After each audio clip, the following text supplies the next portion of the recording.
C'est une armada de mots qui mine la paix et l'harmonie dans le quotidien de nombreuses familles. Cette deuxième journée a permis aux participants de se ressourcer davantage sur les masculinités positives. Les débats d'aujourd'hui ont porté sur les différents types de violences dans nos familles et leurs causes réelles. Nous sommes très ravis de cet atelier et des concepts qu'on est en train de dérouler. Parce que je crois que c'est réellement l'actualité de nos familles, de nos sociétés qu'on est en train de discuter ici dans cet atelier.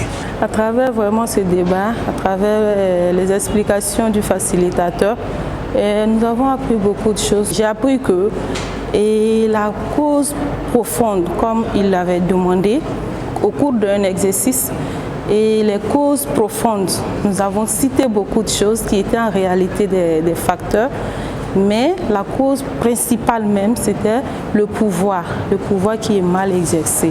Les hommes qui vraiment ont ce pouvoir de dominer sur les femmes de façon exagérée, vous voyez, donc ce qui crée beaucoup de choses. Et il y a beaucoup de facteurs qui sont liés à cela, qui font que vraiment ça va trop loin et cela crée beaucoup de conséquences. Donc moi j'ai appris vraiment que dans la société, il faut que chacun vraiment sache exercer son pouvoir, qu'on soit homme ou femme, que chacun sache vraiment exercer son pouvoir sur les membres de sa famille, son entourage, partout où il se trouve, qu'on sache vraiment qui nous sommes et faire les choses avec modération. La force et l'épanouissement de l'Église résident dans la connaissance de la parole de Dieu, la Bible.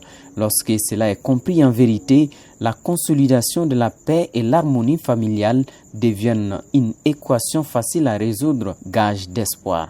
Donc nous parlons plutôt des masculinités positives. Donc s'il peut y avoir de l'impact négatif au sein d'une famille, c'est que les masculinités n'ont pas été transformées de la manière souhaitée.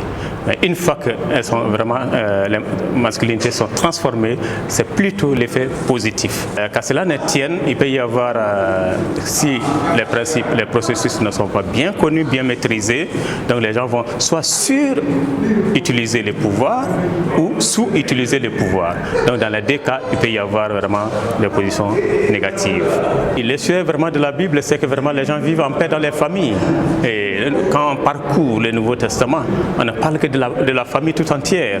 Ce que l'homme doit faire, ce que la femme doit faire, ce que les enfants doivent faire au sein de la famille afin qu'il y ait une vie harmonieuse. Et tant que la famille n'est pas en harmonie, il serait difficile aussi pour l'Église d'avancer. Les travaux se poursuivent ce vendredi 6 décembre 2024 au siège de l'EPM à Bamako.